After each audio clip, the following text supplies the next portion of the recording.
Hey, people. Long time, no hear, no see. I know. I already know. Trust and believe. I've got some personal hits on social media.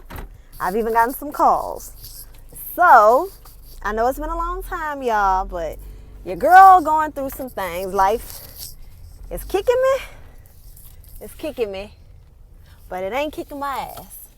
It's kicking me, though. But you know, whatever don't kill you make you stronger. And I am a fighter, so y'all know I'm going to go for the gusto every time.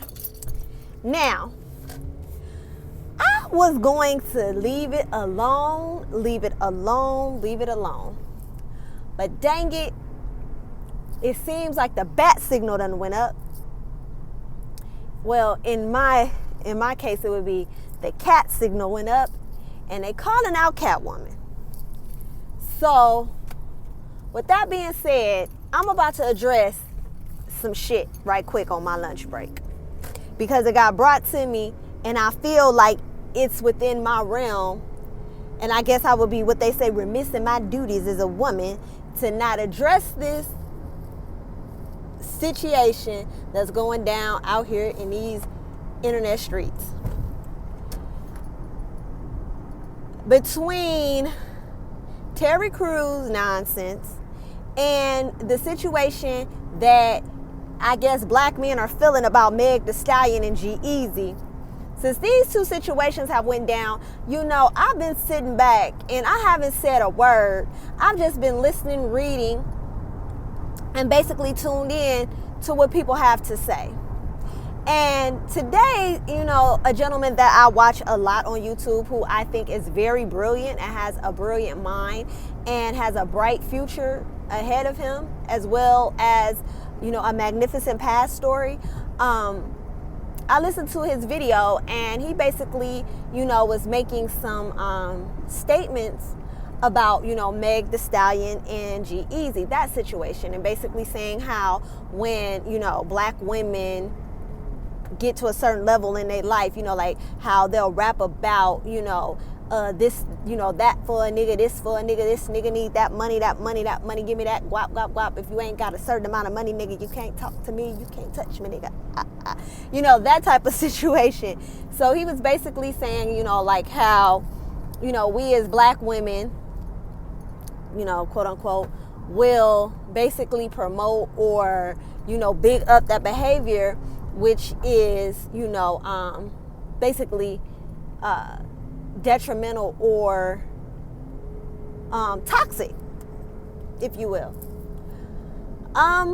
Okay, I can see his point, and I understand it. You know, even if I don't agree with certain things, you know, I will say, okay, well, I understand where you're coming from, and I understand where he's coming from, you know, especially, you know, to the people that have, like, daughters and different, you know, things like that, and their kids listen to this music, and they're influenced by it. I say that the parents should be their kids', you know, first teacher, but we know that a lot of times, though, that's not the case. So these kids are growing up, and they're learning off of what they see off of TV. So, yeah, could somebody like Meg Thee Stallion be a bad influence on a young girl? Yeah. So could Cardi B. So could Nicki Minaj. And so could a lot of these rappers and stuff that are in the industry. But in my opinion, you know, they should not be your child's role model. You know, there are a lot of celebrities that are out there that have positive, you know, that have positive images that, you know, you can basically tune your kids into, and you can spend time talking to them also and letting them know the pros and cons of this behavior. So it still all boils back to parenting, because no social media person, no celebrity should be governing or have a bigger voice over your children than you. Like, that's just anyways. So anybody that's comfortable in that situation, that's an issue within itself. Because, you know, there should never be at any point in time where, when I'm talking to my sons, that somebody that is outside the home can have more influence over my sons and what they do and what they're watching and what they're participating in over me. That's an issue within itself, right?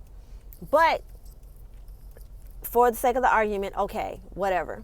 Now, the issue that I had about it is because everybody is ranting and raving like this girl has announced that her and G-Eazy are together. It's so upsetting now, but no one was in an outrage when her ex, which is a black man, went and talked about her outside of her clothes, like basically saying that, you know, she is challenged when it comes to the hygiene area. Okay, so that's fine for him to go around and do a smear campaign, but if she dates a white man, now all of a sudden all hell wants to break loose. And I just don't think that is warranted for her to be catching, you know, the BS that she's catching or the backlash that she's catching over. Number one, we don't even know if this is not just something for clout. It could be a publicity stunt. Do we even know for a fact if Meg Thee Stallion is even really dating G-Eazy? I mean, just because they did that little weird stuff, they're in the entertainment business. They're entertainers, and this is what they do. They do all of this stuff for clout. We see it all the time. How many times, you know, has it been told, like, say for, you know what I'm saying, Kim Kardashian or somebody like that, like how she'll go somewhere and call a paparazzi on herself. Like, we know these celebrities do stuff for clout. Like, they do it all the time. So should this time be taken serious? I mean, it's like, how can she not be in the industry and not, you know, brush by or meet, you know, somebody from another nationality? I mean, is that something wrong? It's her life. You get what I'm saying? And I'm just really not that deeply invested in it. And like I said, maybe it's because I have boys, you know, that I don't really listen or like take her music, you know, to heart. Like, she got a couple of bops that I like, you know, and I be, you know, feeling like, you know, I could, you know, twerk sometimes. Like, I be, you know, hey, you know, but I mean, I'm a 40-year-old woman. Well, I'll be 40 in March, but I'm a 39-year-old woman. You know, I'm not looking at Meg Thee Stallion to teach me how to do anything. I'm not looking at Meg Thee Stallion for a role model. Meg Thee Stallion doesn't get me up out my bed and get me to work every day. You know, I do. I'm my own. You know, when I was younger, my role model was my grandmother. That is still my role model. My role model is my stepmother. You know what I'm saying? That's still my role model. Those are the women that I pattern my life after because I saw them go out and get what I want in life. So I'm going to pattern myself behind the women that I want to emulate, that I want to be like, that I want to be able to get up and go get. Walking into corporate America and putting my heels on every day and demanding that I be recognized. Those are the type of women that I aspire to be. I never aspired to be a stripper. I never aspired to be, you know, in the adult entertainment business. You know, I never aspired to twerk for a living. You feel me? Like, that's not what I'm into. You know, like, even me making these videos, I like to share information, but I don't like being in the camera. So, you know, I battle with that myself because I feel like I have a lot of information inside of me that I could share with people to help them get to the next level in their life. But then I battle the fact that I don't like to be front and center. I don't like to have all the eyes on me because I always don't, criticism sometimes gets to me. Well, not as much as it used to now that I'm older. I mean, it depends on who it's coming from. A stranger can't criticize me. That's going to fall on deaf ears. But, you know, certain types of criticism from certain people in my life, it still bothers me. You know, so those are the things that, you know, that I go back and forth with and I struggle with. But it's not anything to do with what an entertainer does. You get what I'm saying? And it's crazy because I see, you know, these black men are out here and they're getting offended by this thing and they don't even know if it's for real. I have still yet to see confirmation that Meg Thee Stallion and G-Eazy are dating. Which leads me to my next thing, because let's talk about what we do know for a fact, right? These men, I've seen several men make videos about this situation with Meg Thee Stallion. But them same men, I have yet to see them make a video over this Terry Crews situation. Now, we're supposed to be together as a collective, right? So if we're going to chastise one, we can't go without chastising the other. Now, Joe Budden stood his ground, you know, but I think Joe Budden stood his ground more or less on the whole, we told you black women that Terry Crews was, you know, a mess of a person. Okay, it was more like, see, y'all didn't want to listen to us, but look, now you see what type of brother he is. But where is all of this coming from? Terry Crews basically throwing Gabrielle Union under the bus. I don't see y'all out here outraged about that like that. I've seen more outrage over G-Eazy and Meg Thee Stallion. And the crazy part about it is that Meg Thee Stallion let everybody tell it. First of all, you want to say she a man. So if she's a man, it shouldn't matter if she's dating G-Eazy. Why do y'all care? Why do you guys care enough?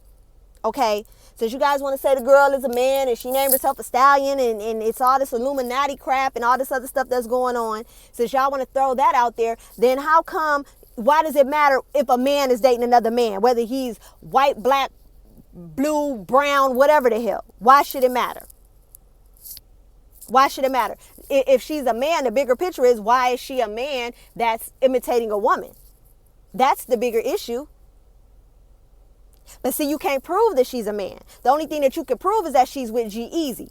So that's what's getting under your skin. And I know you're going to use the excuse, oh, well, she's coming across as a woman. She's influencing the girls and the that's irrelevant. You can't talk about one thing and not talk about everything. If you're going to address it all. Don't just half-ass it and make the story fit your narrative. Because that's what's going on. Everybody wants it to fit their narrative because this is just a reason to tear into this girl. And I'm not caping for Meg Thee Stallion. Yeah, I can see, you know what I'm saying, her being problematic. Like I said, I did not look at it as deep. But now as I step back, I say, okay, well, I see where it could be, her leading, our youth down the wrong path. Okay, I get it. But at the same time, I understand, too, that this girl is doing a job. She's entertaining. And it's not like she's just coming through the black airwaves. She's coming through all the airwaves with it. So it's a universal issue. It's not just a Meg Thee Stallion issue. But I'm talking about right now. I'm talking about right now, today, with this situation with Terry Crews basically throwing another black woman under the bus that is out here, that is spreading positivity, that is trying to be on the right path. And yes, we all know Gabrielle Union has, some things that she needs to come and come, sit down at the altar and talk about. We know this, but at the same time, Gabrielle Union is carrying herself in an upright, and this fight that she's having is over the right to be a black woman in society. This isn't just a small fight. I straighten my hair, okay? And yeah, people are like, well, you should love and embrace it, whatever. But the truth of the matter is, if I go into the office with an afro, I'm going to make the women in the room uncomfortable, okay? And is that fair? Is that right? No. And I can sit up here and say all day, yeah, I want to be me, I want to be individual. But at the end of the day, the truth of the matter is, I got bills that I have to pay, okay? And no, I don't have not a track in my head, so I don't want nobody dropping down in no comments talking about you take the weave out your head. I don't have weave, baby. Don't wear weave, sweetie. The only weave I wear are braids. So when you see this, know that this is always all me. I don't wear weaves. So with that being said, Gabrielle Union is fighting a good fight because they fired her and let her go because she's too ethnic, because she changed her hair too much. So this could be something that could turn over. This could be this whole situation that she has going on with America Got Talent. This could be the catalyst for us to be able to walk into these rooms and be who we are. And this is what we need to run and rally behind and support. Not no dang on Meg Thee Stallion and G-Eazy. Meg Thee Stallion and G-Eazy is not going to make it good for a lot of little black girls that look like me to walk into these corporate settings and get a corner office with a plant in the corner. Until we can own our own, we have to do what we have to do to get by and survive. And it's nothing wrong with wanting to be an entrepreneur, own your own business, but it's nothing wrong with you wanting to be a CEO of something else. Nothing is wrong with that.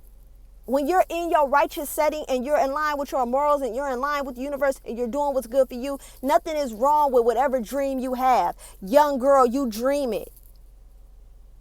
There are other fights that we could be having. We fight and give our energy to the wrong stuff sometimes, honestly.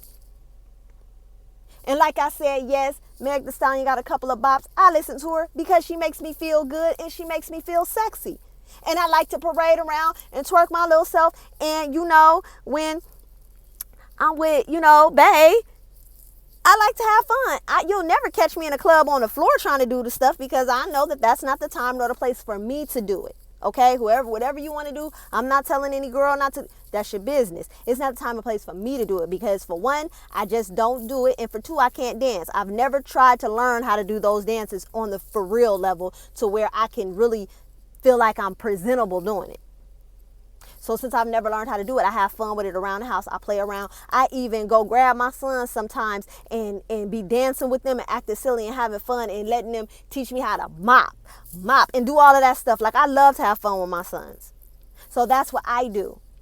But yeah, I put on, Meg Thee Stallion sometimes when, I'm in the bathroom and I'm getting dressed and I'm oiling up and I got on, my underclothes and I want to slide past my mirrors and have my makeup and hair stuff on one sink and have my toothbrush and toothpaste on my other sink and I slide back and forth in front of my vanity. And it's my business. And if I want to, put on me some big old freak, hey, big booty, big old treat and have me some fun, what's wrong with that? Who am I harming? Because I have a whole slew of wolves that I have to go out and battle every day. And I have to fight amongst these wolves to get me something for my family and bring back to the home so that we can have something where we can sit down and we can break bread together. So if I want to have some fun and listen to whoever I want to listen to in the comfort of my own home, is my business. As long as I'm doing what's in line for me and what makes my spirit feel good. So that's all I have to say about that. I'm about to go up in here and grab me something to eat because I have to get back to work because we only have an hour and I can't sit here. I would love to sit here and keep talking, but I can't.